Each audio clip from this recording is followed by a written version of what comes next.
In this lesson, we're going to go over the concept of writing linear equations when you're given 2 points. This is something that we're going to use in the near future when we talk about writing the equation for the line of best fit. So let's talk about these first couple, this first example.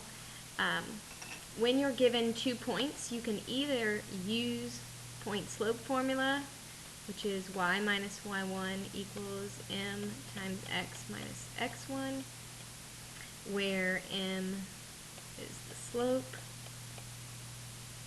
and x1 and y1 come from your coordinates.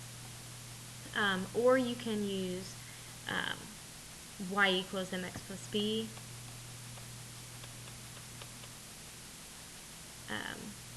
where m again is your slope, b is your y-intercept, and then x and y come from your coordinates. It's really a personal preference. I will try and show both methods on the first one, and then you can choose from there what you would like to do. So let's get rid of all of this. Alright, on this first one, first thing we need to do is find our slope, and this is a formula that you should know already. Remember that slope is the same thing as rise over run, and remember that rise is changing my y values, so it's the difference between my y values, and run goes left and right, which is my x values, so it's the change in my x values. Now, a notation that you will see at one point will be these right here. This is the notation for delta x and delta y. Delta, the triangle, just meaning change, so the change in y over the change in x. So there's my formula for slope. So let's go ahead and find the slope through these 2 points. Remember that my y's go on top, and the order does not matter. So if I choose this one to be x1 and that one y1, x2 and y2, then I would put this one first and that one second. Again, I could do the 3 first, but then when I go to subtract the x's, I would need to do the same order. So I'm going to stick with this formula over here. So my y2 is -1 minus, we're always subtracting because it's the difference or the change in my y, so -1 minus 3 over, and my x's are -4 minus 0. So in my numerator I have -4. In my denominator I also have -4, which means my slope is +1. Alright, so now I found my slope, and I need to go through now and plug it into one of the 2 formulas I mentioned before, either the point slope or slope-intercept, which is probably what most of us are familiar with. So let's talk about point slope. I already have a point and the slope, and really I can just plug that straight in and simplify and be done with it. So I actually think this is the more efficient way to do things, but if you're more comfortable with y equals mx plus b, then that's certainly an option as well. So let's look at the the point slope form. So point slope, you can choose either one of your points. I recommend in this case choosing this one because one of our values is a 0, and it just makes things work a little bit more nicely in our problem. And this is my x1 and my y1 that I'm going to be plugging into my formula. So y minus my y1 is 3 equals slope, which we found to be 1, times x minus, and my x1 is 0. The other point I don't need. I only need one of the points and the slope that I already determined. So I'm going to follow correct order of operations, which tells me to multiply. So I'm going to distribute this 1, which ends up just being x because my 1 and my 0 multiply to be 0. And then I'm going to move my 3 to the other side by adding it to both sides. Y equals x plus 3. And that is in slope-intercept form. So even though I'm using point slope form, I do want to give my answer in slope-intercept form. So there is my line, the equation in my line. It goes through those 2 points. It has a slope of 1 and a y-intercept of 3.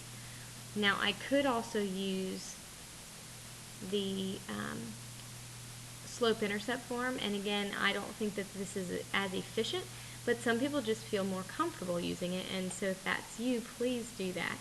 I'm not going to refine the slope because I've already got it there, but let's go ahead and plug in what I know. I can use any pair of x or y. Again, I'll just use 0 and 3 for convenience sake, but I've got 3 equals, my slope was 1, my x value is 0 plus b. When I evaluate, so what I'm doing right now is I've plugged in everything except for the y-intercept, so I'm solving for the y-intercept. So my y-intercept is 3, and now I have my equation, or my values for b and my values for m, my slope, to plug in. So y equals 1x plus 3, which is the same answer. So whichever method you choose is really up to you. Here's our second example. Remember, the first thing I need to find is my slope. So I'm going to find my slope. Remember, my y's go on top, the change in y, so I'm going to subtract. So I've got 2 minus a negative 3 over 0 minus 1. When I simplify, I end up with 2 plus 3, which is 5, over negative 1, so my slope is negative 5. Now, for those of you that might have done it the other way, or the other order, you will end up with the same answer. If I do 2 minus a negative 3, or negative 3 minus 2, over, and instead 1 minus 0, you'll notice I end up with negative 5 over 1, so this time my negative is in the numerator.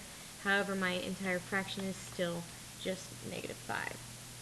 So either way works. Alright, I'm going to plug that into point slope. Again, I'm going to use the one with a 0 in it just for convenience.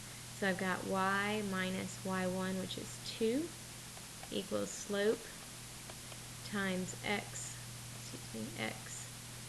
minus x1. Again, I'm going to distribute, and I've got negative 5x, and then that just zeroes out.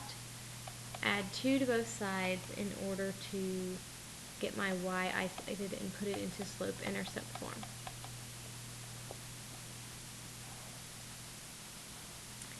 The next two examples do contain some fractions, so if you struggle with fractions, you might want to pay particular attention to these examples.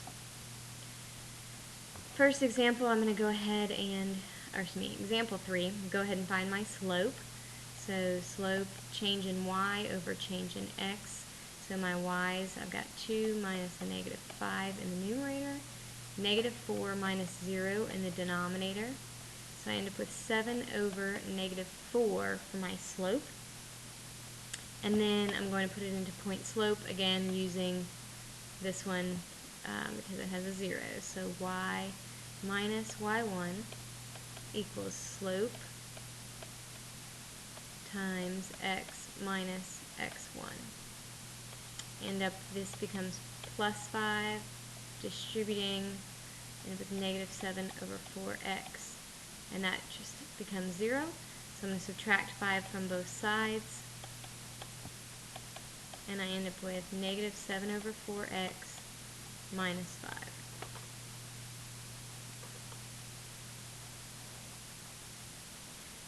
Alright, and our final example,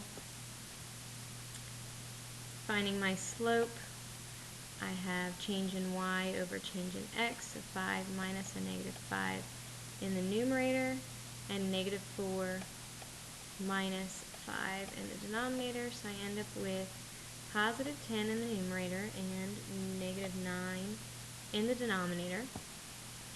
And when I plug this into point slope formula, there is not a point with a 0 as one of the coordinates, so you can pick really either one. I'm going to pick this one, and I'll explain why in just a minute. So y minus y1 equals slope times x minus x1. And actually, it's not going to matter which point I pick, so never mind about explaining.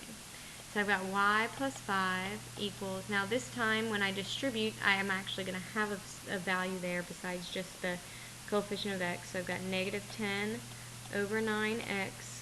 This is going to become a positive, and I've got 50 over 9, because remember, multiplying fractions, I multiply numerators together and denominators together.